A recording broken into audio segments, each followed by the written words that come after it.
72세 인공관절 수술을 받은 봉임이는 뇌경색이라는 진단을 받게 됩니다. 행동이 느려지고 또 말이 어눌해지고 그러한 까닭에 PET-CT를 검사를 했는데 PET-CT 검사 결과 이미 뇌경색이 한번 있었는데 가볍게 와서 그냥 지나갔다고 하고요. 봉임이는 그 뇌경색으로 인해서 뇌경색 진단을 받게 됩니다. 이미 그 72세 이후부터 여러 가지 그 파킨슨 증상과 뇌경색으로 인해서 약을 먹고 치료를 받던 봉임이에게 큰 사건이 생겼습니다. 그건 다름 아니고 몇 년이 지난 이후에 다시다와 그 농약 살충제와 구분을 하지 못하는 바람에 방 바닥에 놓여있던 그 살충제가 다시다인 줄 알고 소고기 미역국에 넣어서 먹게 되었다고 합니다. 그래서 이 종아가 시장에 가서 읍내에 가서 그 살충제를 사다가 나왔는데 살충제 봉지가 과일 모양들이 막 그려져 있고 내용물 자체가 가루이기 때문에 벌레 방지를 위해서 하얀 가루 농약을 뿌리는데 그 가루 농약이 다시다와 이렇게 착각을 한 것 같아요.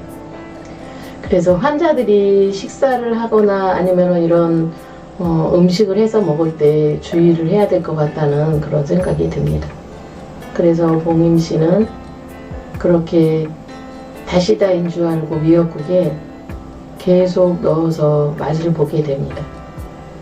그래서 맛을 보고 맛이 다시다는 조금만 넣어도 맛이 나고 그러는데 살충제가 맛이 날 리가 없죠.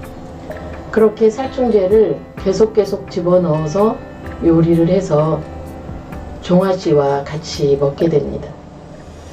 같이 먹게 됐는데 한참 밥을 먹다가 종아씨가 이상해서 봉임씨에게 국물 맛이 이상한데 왜 그러는 거야 이렇게 물어보니까 그 설명을 했는데 다름이 아닌 다시다가 아닌 농약을 넣은 미역국을 먹게 된 겁니다. 너무나 깜짝 놀란 종아씨는 상을 뒤집어 엎었고 그 이후에 응급처치로 녹두물을 갈아서 마셨다고 합니다.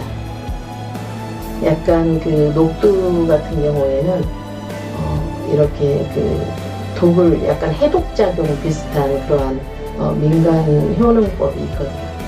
그걸 어떻게 들었는지 녹두를 갈아 마시고 다행히 그 다량의 섭취는 하지 않아서 생명에 지장은 없었는데 봉임씨 같은 경우는 6숟가락 가량의 이 내용물을 먹게 되었고 종아씨도 한 5숟가락 가량 정도의 살충제 농약이 들어갔다고 합니다.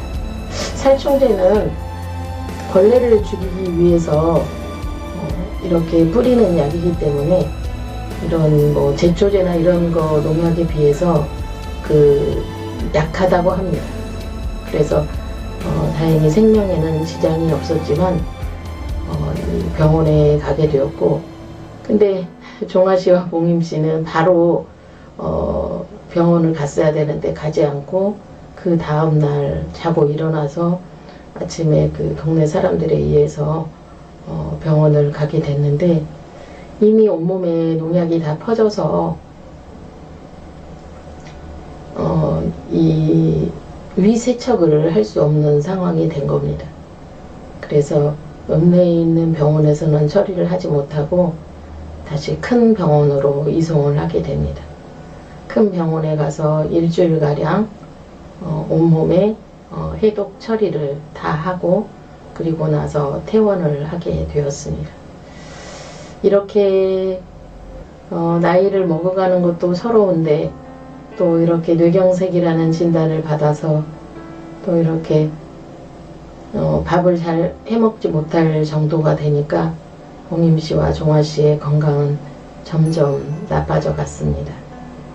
시골에서 농사를 지을 수 있는 그러한 상황이 점점 안 되지만 평생 농사만 짓고 살았던 이 두 분은 그래도 계속 농사를 지으며 또 시간을 또 시골에서 보내며 자녀들이 도시에서 아무리 모시려고 해도 본인들은 시골을 고집하며 그렇게 살았다고 합니다.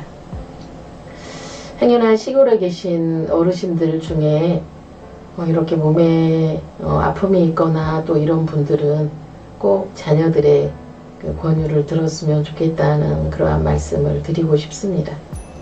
그리고 몸의 건강이 더 나빠지기 전에 대처하면 또 빨리 수습도 될 수 있고 또 자녀들에게 큰 걱정도 끼치지 않기 때문에 특히 시골에서 농사를 짓는 부모님들께서는 자녀들의 이러한 마음을 잘 헤아려서 또 도시는 물론 답답하고 그렇지만 도시에 이렇게 왔다 갔다 하면서 자녀들의 효도를 받는 것이 좋을 것 같다는 그러한 생각이 듭니다. 다행히 봉임 씨와 종화 씨는 그렇게 치명적인 그러한 어려움 없이 잘 치료는 됐지만 그 두 분의 그 일로 인하여서 그 자녀들은 엄청난 마음의 고통이 있었다고 합니다. 이런 그 이야기를 드리면서 여러분들도 모두 건강했으면 좋겠고 인생은 우리가 늙어가고 또 연로해가는 거는 어쩔 수 없는 현상이지만 그래도 조금 지혜로운 대처 방법은 필요한 것 같습니다. 추운 날 건강하시고 또 행복한 시간 잘 보냈으면 좋겠고요. 여러분들은 또 평안하시기를 기도합니다. 감사합니다.